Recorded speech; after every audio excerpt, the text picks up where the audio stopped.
Mesdames, messieurs, aujourd'hui, je vais vous demander toute votre indulgence. Oui, c'est moi la souris. L'indulgence, c'est un gros mot.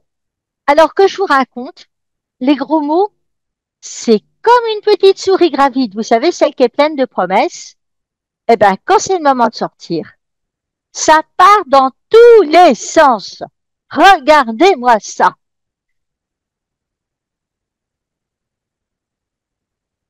Et figurez-vous que je ne cherche pas le moins du monde à me justifier, mais il semble que je vous doive un minimum d'explications.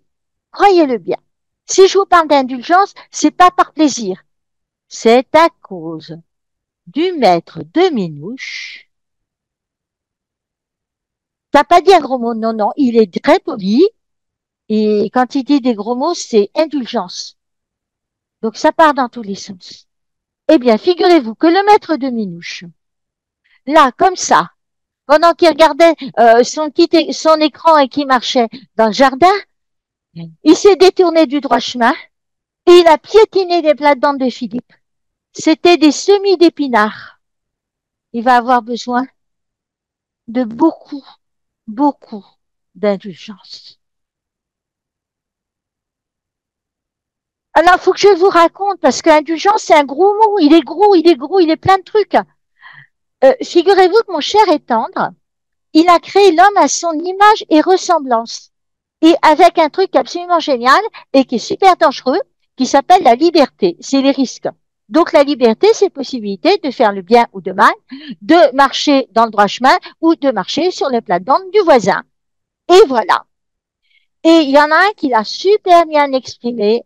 Il s'appelle Saint Paul. Vous voyez, le mec, là, je sais pas si vous vous souvenez, un jour où on lapidait Saint-Étienne, il y a des gens qui ont déposé leurs vêtements. Il n'est pas question qu'ils donnent des coups de pierre en étant habillés. Ils auraient été imprégnés de sueur. Bref, et les vêtements, ils se retrouvaient au pied d'un mec qui s'appelait Saint Paul. Et puis, mon cher et tendre, gentiment, il a fait un petit coucou à Saint-Paul sur un chemin de Damas, on en reparlera si ça vous fait plaisir. Et Saint-Paul, il a dit quelque chose de tout à fait juste. Je ne fais pas le bien que je voudrais, mais je commets le mal que je ne voudrais pas. Et ça, il l'a écrit dans une lettre, une épître qu'il a envoyée aux Romains, et il a écrit au chapitre 7, verset 19. Donc oui, oui, oui, je sais, le maître de Minouche a marché sur les plates-bandes de Philippe en plus. Et au premier temps, celui qui avait fait des bêtises, autrement dit, le maître de Minouche, il vivait à l'écart de la société jusqu'à ce qu'il ait reçu l'absolution et qu'il soit réintégré dans l'Église, à la fois en tant que communauté et en tant que Dieu. Oui, Minouche, oui, on a exclu. Oui, je sais, c'est pas politiquement correct, mais on va quand même pas forcer les gens à rajouter un pas bien, venir dans la communauté, comme si de rien n'était, alors qu'ils ont fait une grosse bêtise, qui les exclut de la communauté.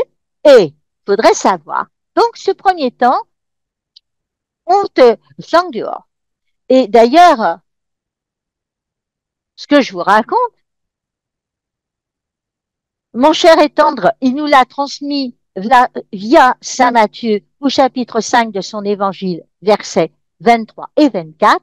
Lorsque tu vas présenter ton offrande à l'autel, n'est-ce pas nous qui nous présentons comme offrande à l'autel lorsque nous allons au repas partagé à l'Eucharistie, eh bien, si là, tu te souviens que ton frère a quelque chose contre toi, je peux vous dire que Philippe, il n'était pas joyeux hein, quand il a découvert qu'on avait marché sur ses plates-bandes, surtout les plates-bandes d'épinards.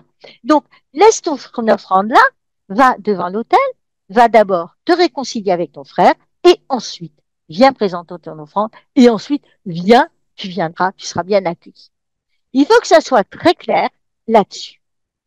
À partir du VIe siècle, les pénitences, donc on va dire les cadeaux compensatoires pour être pardonné, parce que Philippe, il a pu faire toc toc toc, euh, euh, il a pu entendre toc toc toc, Philippe, le jeune maître de Minouche, les pénitences, elles étaient tarifées. Donc, telle bêtise, telle peine. Qu'est-ce que t'as, Minouche, à te balader comme ça, là, tranquille, tu fais du surplace, continue à faire du surplace, ma petite Minouche. Donc,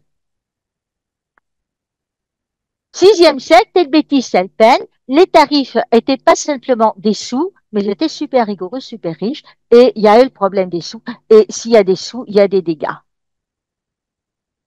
Oui, il y a les sous-dégâts, je sais, il y a les dessous-tables, il y a un tas de choses comme ça. Alors, on demandait aux gens des sous. Et qu'est-ce qu'on faisait? Oui, tu peux y aller, Minouche, allez. Bon, passer trop vite. Et donc, les sous récoltés, ils servaient le plus souvent à des choses utiles, hein, qu'on soit clair. D'accord, on avait payé. Mais c'était construire des hôpitaux, des écoles, des digues,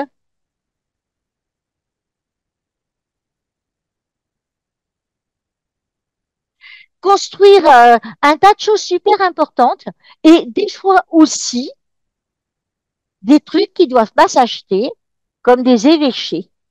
N'empêche que ça a donné lieu à de ces trafics. Quand je vous disais que je vous demandais toute votre indulgence, je savais de quoi je causais. Hein. Oh, alors, il y a un mec qui s'appelle Luther, un monsieur euh, chanoine, qui, dans un texte qui a édité le 1er novembre, la fête de tous les saints, 1517, hein, et il a dénoncé ça, il dit ça se fait pas. 2 ans plus tard, le pape Léon X l'a bien reconnu et y a mis bon ordre. Et c'est le Concile de Trente, un peu plus tard. Vous savez, le Concile de Trente, c'est celui par lequel le bon Dieu a remis l'Église, comme qui dirait, dans le droit chemin dont elle s'était largement déviée. Et donc, c'est ce Concile de Trente, un peu, donc quelques années plus tard, qui a réformé les indulgences. Concile de Trente, on en parlera parce que Trente, vous ajoutez un et puis on se retrouve à Toulouse, tous sur son 31. Bref, il y a des choses comme ça. Et donc, je disais que pour les dégâts,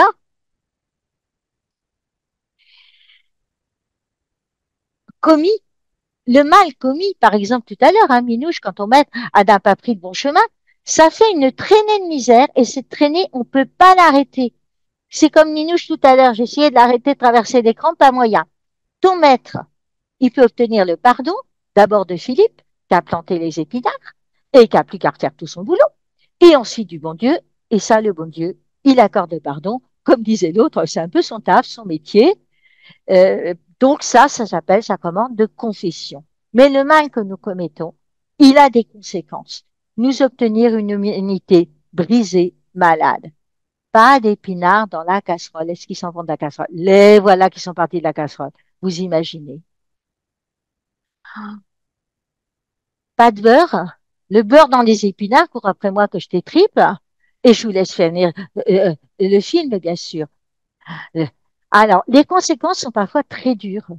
Ça s'appelle des conséquences matérielles. Conséquences matérielles, pas d'épinards dans la casserole. Et donc l'indulgence, ça va être la démarche par laquelle on peut s'appuyer sur l'Église et sur les saints pour que cette réparation, lorsque nous ne pouvons pas la faire, que nous ne pouvons pas toujours faire, elle soit réalisée. Et l'Église, elle nous dit que dans ce qu'on appelle la communion des saints, là c'est promis, promis, promis, je vous en parle de la communion des saints, elle pourra réparer ce qu'on ne pourra pas réparer tout seul. Parce que, en plus, ton maître, entre nous, il est bien meilleur devant la console de jeu que les pieds sur terre. Et il rendrait plus de sévices que de service s'il se mettait à refaire, à faire leur piquage lui-même. De toute manière, le temps qu'il ait les sous pour acheter les plants et qu'il s'y mette, il sera trop tard pour qu'on ait des épinards dans la casserole dans 3 semaines. Il reste donc un relent, un petit truc irréparable. Et c'est là que l'Église nous ouvre son trésor. À qui veut bien y puiser? Bien entendu. Et ton maître peut demander au Seigneur de réparer ce mal. D'abord, confession, hein, pardon Philippe, pardon Jésus, et puis la conséquence du mal que le Seigneur le répare lui-même, soit partiellement, soit totalement, via ce qu'on appelle l'indulgence. Oui, toute votre indulgence, l'indulgence pour le fait qu'on ait fait payer les indulgences, on s'en sort plus, et les indulgences plénières dans les grands pèlerinages, dans les grands jubilés. Jubilés, c'est la joie et tout.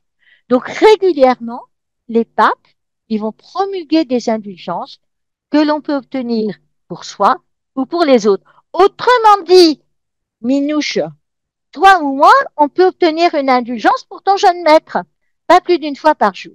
Alors, il y a des conditions pour l'indulgence, c'est-à-dire en fait, il va y avoir une promulgation des indulgences et des conditions pour recevoir cette indulgence plénière. Ces conditions-là, elles sont premièrement avoir l'intention de la gagner. Il y a toujours la notion d'intention, moi j'aime bien ce mot-là, depuis qu'un certain Franz Brentano en a parlé dans un bouquin excellent qui s'appelle La psychologie du point de vue empirique, que le Brentano, entre autres élèves, il a eu un certain Sigmund Freud. Bon, il a mal tourné, mais chacun sa route. Et on ne sait pas ce qui s'est passé au ciel. Et donc, l'intention gadienne, je veux gagner l'indulgence, je rejette tout attachement au péché, même véniel. Du coup, je réalise l'œuvre à laquelle l'indulgence est attachée, et ça, on va le voir dans le texte d'indulgence que je vais vous montrer plus loin. Ensuite, se confesser dans les 8 jours, sous 8 jours. Hein, on n'a pas de position. Et communier dans les 8 jours, pas forcément les mêmes d'ailleurs, pas forcément le même jour. Et puis prier à l'intention du pape le jour où l'œuvre est accomplie. Donc, l'œuvre, c'est l'œuvre du point 3. Donc, 6 points pour recevoir une indulgence plénière qu'on offre pour soi, qu'on offre pour les autres. Il faut que là, on soit clair et cette donc indulgence, c'est la remise, la réparation de la bêtise faite. C'est bon? J'ai toute votre indulgence? J'ai pas été trop vite? Je m'inquiète. Voilà l'indulgence plénière, j'ai trouvé pour les Journées mondiales de la jeunesse à Sydney, telle qu'elle a été promulguée par la Cité du Vatican le 5 juillet 2008, accordée par Benoît XVI aux fidèles qui participent à la célébration de la 13e Journée mondiale de la jeunesse à Sydney, dans un esprit de pèlerinage, intention, et indulgence partielle à ceux qui, dans quelque lieu où ils se trouvent, prient aux fins spirituelles de cette rencontre pour la réussite. L'indulgence partielle, je vous en parlerai peut-être un jour, mais ce qui m'intéresse, c'est que vous compreniez les modalités de l'indulgence. Vous voyez le paragraphe 3 de tout à l'heure. Alors, on considère l'indulgence plénière aux fidèles, vous lisez avec moi, qui participeront avec dévotion à quelques fonctions sacrées ou pieux exercices au cours de la 23e journée mondiale de la jeunesse, ainsi que lors de sa conclusion solennelle, toujours après s'être confessé et vraiment repenti, après avoir reçu la communion et prié aux intentions du Saint-Père. Et en fait, le point 3, euh, c'est participer avec dévotion à une fonction sacrée ou un pieux exercice.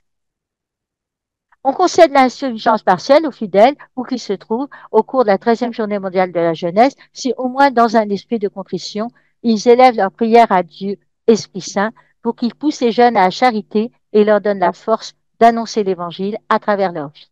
Et pour que les fidèles puissent participer avec plus de facilité à ces dons célestes, les prêtres, légitimement approuvés pour l'écoute des confessions sacramentelles, avec une âme prête et généreuse, s'apprêtent à recevoir et proposent aux fidèles des prières publiques pour la réussite de la Journée mondiale de la jeunesse.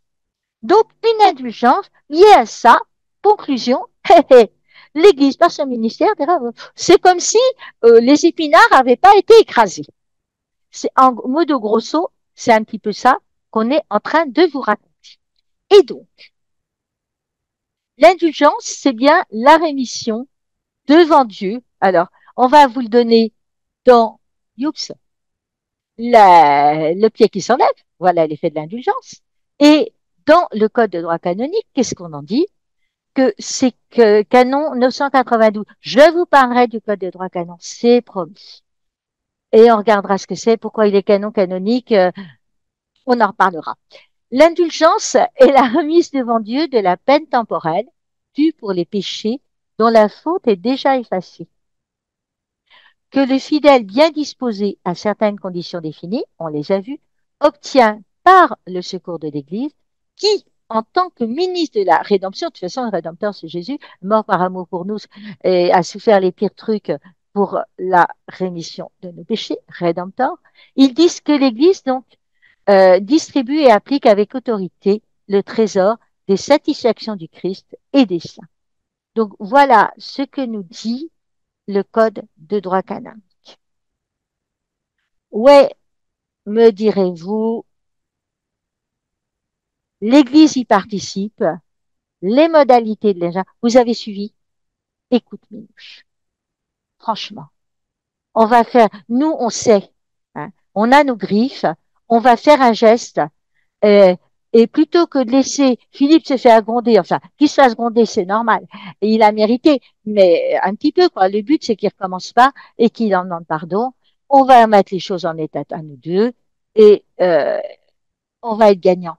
Parce que je sais pas si tu sais, mais ici, quand on sert les épinards dans la casserole, on les sert avec du gruyère râpé et que, allez savoir pourquoi, jusqu'à maintenant, je me suis toujours débrouillée pour récupérer la croûte. Bizarre, hein?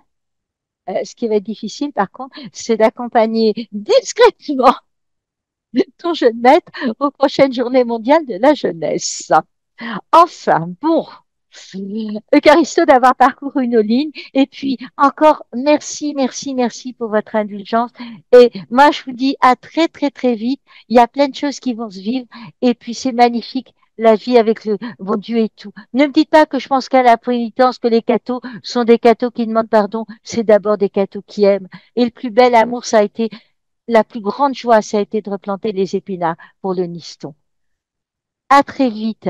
Eucharisto à vous de nous être fidèles.